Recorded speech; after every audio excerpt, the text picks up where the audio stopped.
There was some fun had at the party. I just Yay! Brittany joined the group! I'm so grateful. I really am. This is where things started to turn for me in terms of bonding with the ladies. Like I felt a lot more included. There was a lot more inclusion of me. We wanted to rally around her and have some fun and embrace high body count hair, all the things. And so it was just like a fun way to try to make light of what seemed like a pretty dark situation. Brittany lost her unicorn at sea, which was devastating to her. I mean, she retrieved the unicorn, but it no longer had the special recorded message.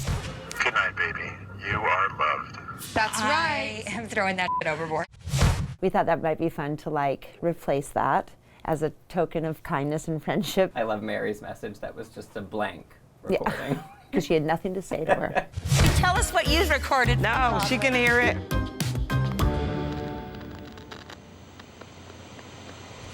But she showed up. Yeah. That's Mary. She showed up, but she had nothing of encouragement to say. It was just fun to kind of meet Brittany on the level of entertainment that she likes, which is stuffies and high body count hair and frivolity and just Disney princess fun. Watching Mary lead the church service was spectacular. Thank God for being here today. Yeah. I'm a sucker for religion, and I'm a sucker for a preacher. And Mary just spoke with power. Just another day that God has kept me in my right mind. I do believe that God speaks through us. And I believe that there's no way that you can speak to 500 people and not get it from the higher help. Oh, she shines. She was so beautiful up there. She was glowing. It's a side we don't see from her very often, but she is so just powerful and magnificent. Because in the Mormon church, women don't get the opportunity to do that as much. They don't get up and lead a church. I was prepared and I was not prepared. When I got there, I was like, this is way more boisterous and fun than I thought it was going to be. I've never been in a room of that many people who would dance when I told them to dance and cheer when I told them to cheer. I mean, good for Mary. And she looks amazing doing it. Her microphone is next level.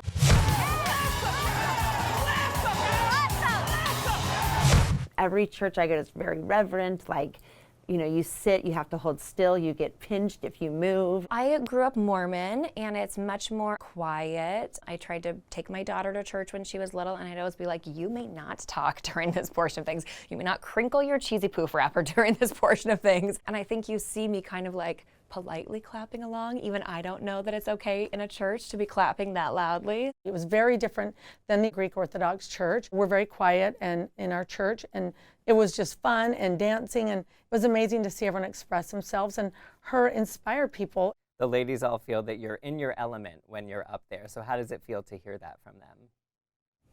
Who cares? No, I'm just kidding. I am in my element, and that is a big part of my life. It's been a long journey with Mary. We've worked through a lot of things. Thank you, Heather. Whatever you stand in need of, God will give it to you. Yes. Getting a blessing from Mary Cosby, the First Lady of Faith Pentecostal, is an event. And so to be called out with her gold sparkly microphone, I think maybe 5 years ago, Mary would have cursed me from the mic. And so to have her bless us each individually, it was a moment. You too, Mary. God chose you. He's going to give you love. I thought it was nice because I was not feeling in a great place at that moment. I didn't like the way I was being treated. So just feeling positive energy on that day was really nice. My whole point is to help somebody. If I can say one thing that can maybe change your whole way of thinking and put you on a right path, I'll do it. Did you feel better leaving the church service than when you came in? Yeah, I think so. Yeah, I definitely felt better leaving than when I came in, yes. Do you think the service helped repair anything within the group? Not so much. It didn't really help repair because Lisa and Meredith were, actually that's not true. In the beginning we were all separated, but when Mary brought us all together and put us in a circle and made us pray and made us hold each other's hands, bury the hatchet, we're still in this together even though there's a huge divide in the group, and we'll make it through. I'm glad that I was able to do that with the women because, they need some holy water. They need to be sprinkled. what was the story with the foot accessory you wore to Mary's church service? The day that I had taken that walk with Heather and I kicked the shower, I had actually sprained my toe. When I got back from Canawan, I went to the doctor because it was not getting better, it was getting worse. And they gave me the boot, which I was in for a while. It was not fun. Meredith, why are you in a full boot? Oh, because I have a sprained toe. It's not cute, and it's not fashionable. You didn't bedazzle it or anything, Meredith? No, because what if I didn't want it bedazzled? I don't know. It doesn't go with every look once you bedazzle it. Right. I thought, why draw attention to it? Even though it's kind of hard to detract from it. But yeah, it was not fun. That was not cute. You and John have struggled with communication throughout the season. Talk about being vulnerable and sharing that aspect of your relationship on TV. You know, my marriage is really sacred, and I don't have a perfect marriage. I've never claimed to. I have a really good marriage. I'm married to my best friend. You know, when we started the Bravo journey, Henry was in first grade. Jack was in eighth grade, first and eighth grade. And, you know, you're either growing together or you're growing apart. And we're evolving as people. We're not the same people that got married 22 years ago. I thank God. But like, there's things that like, I need John to like understand about me. And there's things he needs me to understand about him. I feel like John is my person. But throughout our marriage, it's not just now, throughout our marriage, you hit places where I feel isolated from him because of communication, or he feels isolated from me because of communication. Sometimes you don't listen, though. Sometimes you've got your thoughts. Sometimes you don't listen. A lot of times I don't listen. I think probably 90% of the time I don't listen. I think you guys always put that on me, but I feel like I'm a good listener. And John, don't even do that. Like, for real, are you kidding me? I'm a great listener, and I'm really good at, You're a great listener? I'm a great listener. Are you kidding me? I'm a great listener. What? What? I'm a very vocal person. I tell you exactly what I mean, and I say what I mean. I'm telling you exactly how I feel. You don't have to read between any lines, blurred lines. You irritated me so bad in the car the other day. Which time? Like, when I was trying to, like, tell Henry, like, my thoughts. Were you telling Henry your thoughts or telling Henry how to think? No, I was telling him my thoughts, and then you were like, oh, you should say it like this, and that bugged me so bad. Where John grew up very different than me. Like, so John keeps things inside. He deals with his own emotions his own way.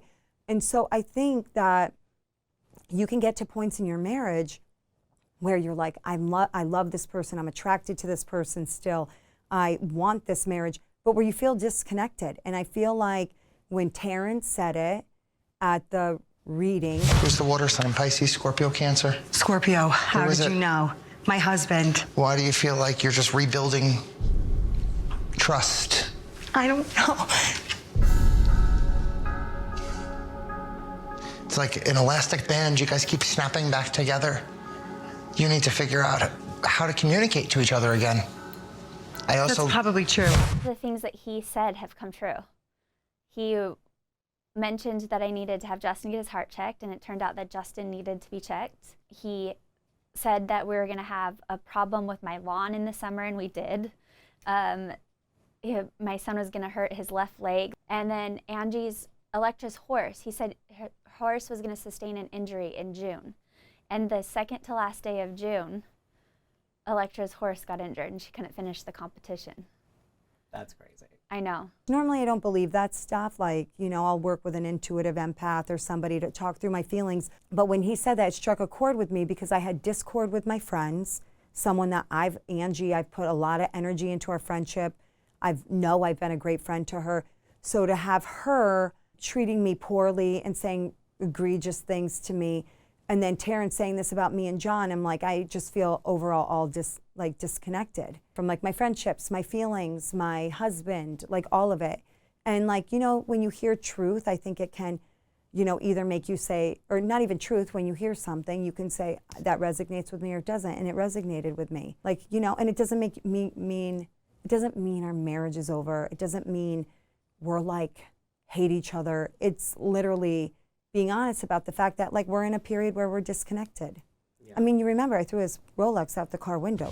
There's times when you feel out of sync with each other. I mean, I have thrown John's Rolex out the car window. There are days he makes me very upset, and I'm sure I make him very upset. But it's like, let's work on this. Did you guys go back and get it? He went back and got it. It took forever to find it. It literally landed in a snowbank. He has bugged me in the past, and I have bugged him.